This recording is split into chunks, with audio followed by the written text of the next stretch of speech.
Hello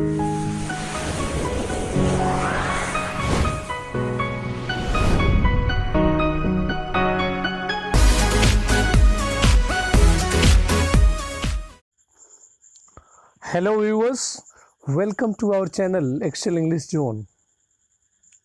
My dear students and friends, today I have brought 21 top 10 questions for you. यानी कि आज हम लोग 21 बेस्ट क्वेश्चंस बिल्कुल VVI क्वेश्चन करने वाले हैं, जो कि objective questions of history of English Bihar board BSEB Patna द्वारा आयोजित 12th की एग्जामिनेशन के लिए जो काफ़ी इम्पोर्टेंट होंगे objective questions story of English की।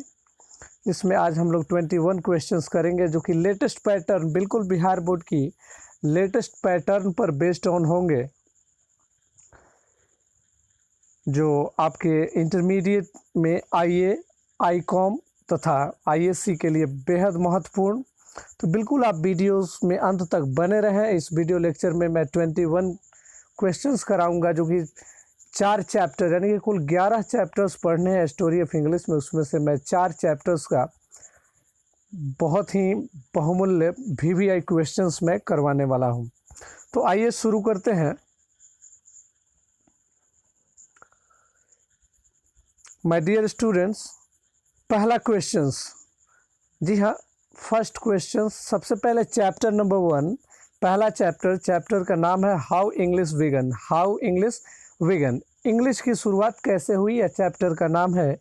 तो पहला question, English language is dash than Persian, देखिए इंग्लिश लैंग्वेज पर्शियन से क्या है। तो जी हाँ, इंग्लिश लैंग्वेज पर्शियन से क्या है। तो पहला option A much older. Much older का मतलब हुआ कि बहुत पुराना। Option B much younger. Much younger का मतलब हुआ बहुत बाद का। Option number C not much younger, यानी कि बहुत बाद का नहीं। Option D none of this. None of this का मतलब होता है इनमें से कोई नहीं। तो इसका राइट आंसर होगा मच यंगर, यानी कि इंग्लिश जो है बहुत ही बाद की भाषा है। पर्शियन, ग्रीक, लैटिन, इन सबसे बाद की भाषा है इंग्लिश। तो आगे बढ़ते हैं क्वेश्चन नंबर 2 की तरफ। Question number 2, English we speak today has come from dash of dash tribes, यानी कि इसमें आपको फिल इन द ब्लैंक्स करना है, जिसके लिए 4 अल्टरनेटिव ऑप्शंस आपको दिए गए हैं। Option A the speech and England. Option B the speech Germanic. C the voice American. The letter Russian. तो it's right answer is the speech Germanic. जी हाँ, इंग्लिश जो है जर्मनिक ट्राइब्स, जी हाँ, जर्मनिक ट्राइब्स एंगल सेक्शन और Jutes के माध्यम से आया था, इसलिए यह होगा द स्पीच जर्मनिक्स। यानी कि आज जो हम लोग अंग्रेजी पढ़ते हैं वह एक स्पीच से आया है, एंगल सेक्शन और जूट्स के स्पीच से आया है, जो कहाँ के जनजाति थे, जर्मनी के थे। आगे बढ़ते हैं क्वेश्चन नंबर 3, चैप्टर नंबर 1 का question number 3, the angle sections were dash people, यानी कि एंगल सेक्शन कहाँ के लोग थे। तो आपके सामने ऑप्शंस हैं रशियन, यानी कि रशियन का मतलब होता है कि रूस का। ऑप्शन बी इंडियन, यानी कि भारत का। ऑप्शन सी ब्रिटिश, यानी ब्रिटेन का। ऑप्शन डी जर्मनिक, यानी कि जर्मनी का। तो it's right answer is Germanic, यानी कि ये जर्मनी के लोग थे। एंगल सेक्शन और जूट्स कहाँ के लोग थे, तो जर्मनी के लोग थे। Next question, through dash English belongs to the ancient dash family of language. आपके सामने ऑप्शंस हैं Germanic, Indo European, American Indo European. Option C Indian, Indo Nepal, all of this. तो आपको इसमें से ऑप्शंस पिक करना है। My dear students, it's right answer is Germanic Indo European, यानी कि ये जर्मनी के लोग थे और इंडो यूरोपियन फैमिली से ताल्लुक़ रखते थे, बिलोंग्स करते थे। Next question, my dear students, next question how English began से ही, यानी पहले चैप्टर से ही। Question number 5, from about dash the name England came into use in place of Englaland. कहने का मतलब यह हुआ कि कब से इंग्लैंड जो नाम है, जी हाँ, इंग्लैंड का पुराना नाम एंग्लेसाइन था। तो क्वेश्चन कह रहा है कि कब से एंग्लेसाइन का नाम इंग्लैंड कहा जाने लगा, कब से एंग्लेसाइन का नाम बदलकर इंग्लैंड कर दिया गया। तो it's right answer is option A, AD 1000। My dear students, AD 1000 का मतलब होता है कि 1000 ईस्वी सन से, 1000 ईस्वी सन से इंग्लैंड का नाम इंग्लैंड हो गया, यानी कि इंग्लैंड का पुराना नाम एंग्लेसाइन था, जो कि एंगल सेक्शन और जूट्स का रखा हुआ था। Question number 6, the old name of English was dash, यानी कि इंग्लिश का पुराना नाम क्या था।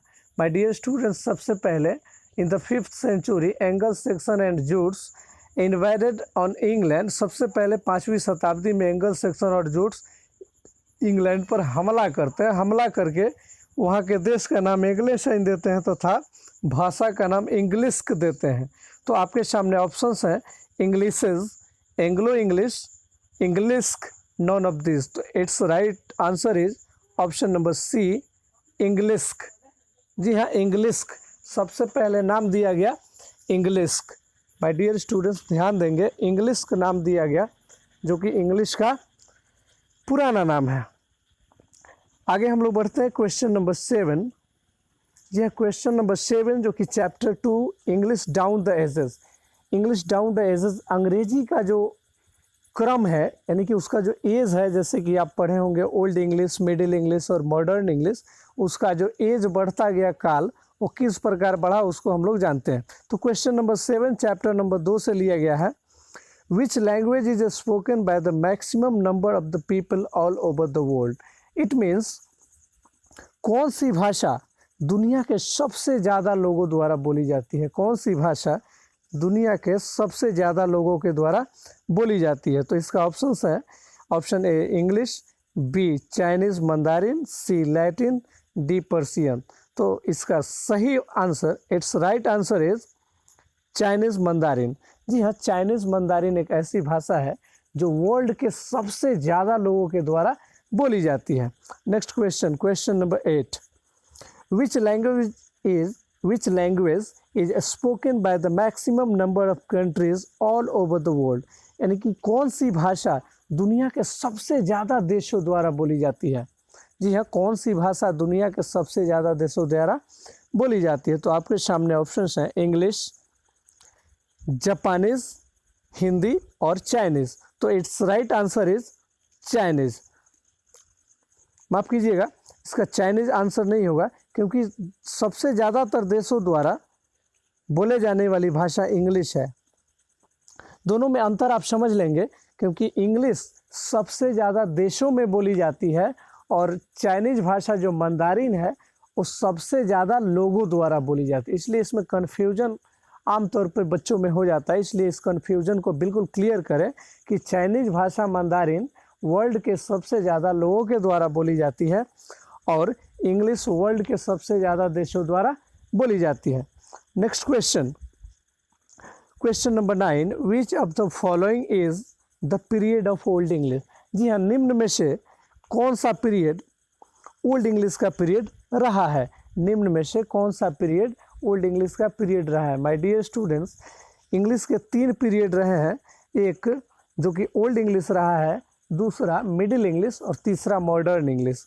तो इसमें ओल्ड इंग्लिश का पीरियड कौन सा है।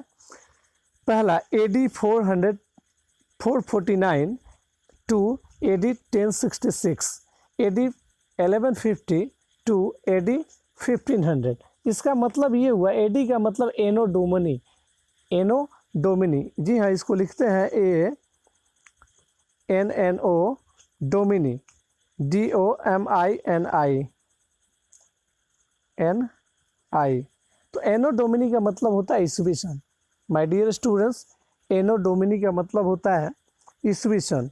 तो क्वेश्चन कह रहा है कि इसमें ओल्ड इंग्लिश का पीरियड कौन सा है। तो ओल्ड इंग्लिश का पीरियड 449 ईस्वी से 1066 ईस्वी तक रहा है। वहीं मिडिल इंग्लिश की पीरियड की बात करें तो 1150 यानी कि 1150 ईस्वी से 1500 ईस्वी तक रहा है, तथा 1500 से बाद की इंग्लिश को मॉडर्न इंग्लिश कहा गया है। तो इसका राइट आंसर होगा ऑप्शन नंबर ए 449 ईस्वी से 1066 ईस्वी। आमतौर पर यह क्वेश्चंस बिहार बोर्ड के 12th के जो फाइनल एग्जामिनेशन होते हैं उसमें पूछे जाते हैं। बिल्कुल बहुत ही बहुमूल्य 5 मार्क्स का क्वेश्चंस या 5 मार्क्स का क्वेश्चंस आपके 12th के एग्जामिनेशन में पूछे जाते हैं। इसलिए ये टॉप क्वेश्चंस आपको इस समय बताया जा रहा है। इसको बखूबी याद कर लें, क्योंकि 2-3 बार अगर प्रैक्टिस करेंगे तो ज़रूर याद हो जाएगा। Next question, question number 10, English between AD 1150 to AD 1500 is called dash. यानी कि अभी मैंने बताया कि 1150 से जो अंग्रेजी शुरू हुई उसको मिडिल इंग्लिश कहा गया, उसको मिडिल इंग्लिश कहा गया। इसलिए इसका सही जवाब ऑप्शन बी मिडिल इंग्लिश होगा। नेक्स्ट क्वेश्चन चैप्टर 3 से लिया गया है। जी हाँ, चैप्टर 3 से लिया गया है। चैप्टर 3 जो कि ओल्ड इंग्लिश के विषय में है, ओल्ड इंग्लिश से संबंधित है।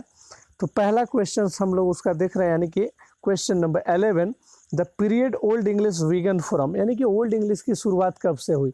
तो 449 ईस्वी से हुई। जी हाँ, ओल्ड इंग्लिश की शुरुआत 449 ईस्वी से हुई। Then it's right answer is option A. Next question number 12, dash is also known as Anglo Celtic English. जी हाँ, किसको एंग्लो सेल्टिक इंग्लिश के रूप में जाना जाता है? यानी कि किस एज को, किस पीरियड को एंग्लो सेल्टिक इंग्लिश के रूप में जाना जाता है? तो it's right answer is old English. इसका सही जवाब होगा ओल्ड इंग्लिश। नेक्स्ट क्वेश्चन की तरफ बढ़ते हैं। क्वेश्चन नंबर 13, यह question number 13, these words God, God mean भगवान, गॉड मीन भगवान, हेल, हेल मीन नर्क, हेवन, हेवन का मतलब होता है स्वर्ग, हिस्ट्री यानी इतिहास, and school have been derived from. जी हाँ, ध्यान से समझिएगा, ये जो वर्ड दिया हुआ है गॉड, हेल, हिस्ट्री, स्कूल, ये किस वर्ड से लिया गया है? तो यहाँ पर आपके सामने ऑप्शंस हैं Persian, Greek, Latin and Dutch. तो ये किस भाषा से लिया गया है? तो इसका सही जवाब होगा ऑप्शन सी, क्योंकि आपको पता है कि इंग्लिश जो है बहुत सारे भाषाओं से मिलकर बनी हुई भाषा है, इसलिए लैटिन से लिया गया है। History, school, heavens, hell, God, ये जो भी वर्ड्स मैंने बताया ये सब के सब लैटिन से लिए गए हैं। Next question my dear students, ध्यान देंगे। Next question, question 14, the book Anglo Saxon Chronicle. एक किताब का नाम है एंग्लो सेक्सन क्रोनिकल। ये किसका नाम है? किताब का नाम है Anglo Saxon chronicle. Is concern with, यानी कि एंग्लो सेक्सन क्रोनिकल किताब किस व्यक्ति से संबंधित है? जी हाँ, निम्न में से किस व्यक्ति से संबंधित है? तो पहला ऑप्शन है option A king Charles, option B king Arthur, option C king Arthur, option D anti. Anti का मतलब होता है नॉन ऑफ दीज, यानी कि इनमें से कोई नहीं। तो it's right answer is option C King Alfred. जी हाँ, इसका सही आंसर होगा King Alfred. We move on the next questions. Question number 15, chapter 4 Middle English से लिया गया है। Question number 15, the printing press was set up by dash in 1476। यानी कि प्रिंटिंग प्रेस 1476 में किसके द्वारा सेटअप किया गया? प्रिंटिंग प्रेस का आविष्कार बहुत बड़ी आविष्कार रही है मिडिल इंग्लिश में, आपको पता होगा। तो यह आविष्कार किस व्यक्ति ने किया? इसके इन्वेंटर कौन थे? आपके सामने ऑप्शन है William Caxton, William Caxton, option B James Watt, option C G Gambler, option D Gale Beards. तो it's right answer is option A. बिल्कुल एक बार वीडियो को देखने के बाद दोबारा आप इस वीडियो को देखें और अपने दिमाग में सोचिए और बनाए, बखूबी बनाए कि आप कितना ऑब्जर्व कर पा रहे हैं। Next question, question 16, the book the prologue to Canterbury Tales. जी हाँ, एक किताब है the prologue to Canterbury Tales, यानी कि कैंटरबरी की कहानी है जिसमें 29 पिलग्रिम्स, 29 यात्री की कहानी है। इसको किसके द्वारा लिखा गया है? तो आपके सामने ऑप्शन है ऑप्शन ए चौसर, यानी कि चौसर का पूरा नाम जॉफरी चौसर, जिसको मिडिल इंग्लिश का पिता भी कहा जाता है।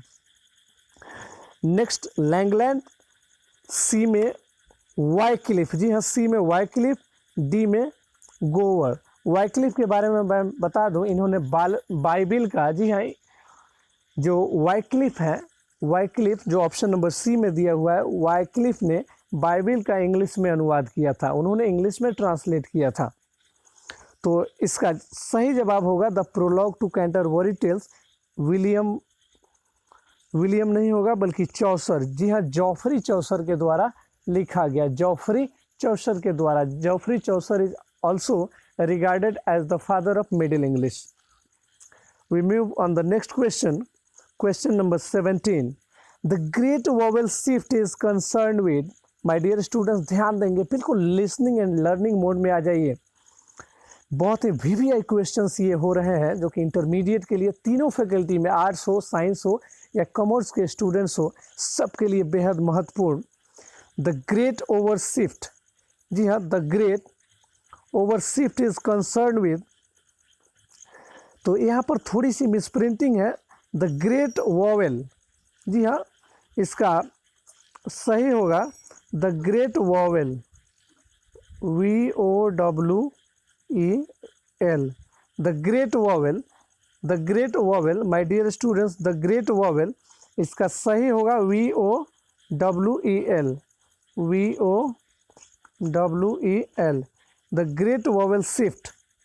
ओवर के जगह वॉवेल होगा, shift is concern with dash, यानी कि ग्रेट वॉवेल जो था ये किससे संबंधित था, द ग्रेट वॉवेल शिफ्ट किससे संबंधित था।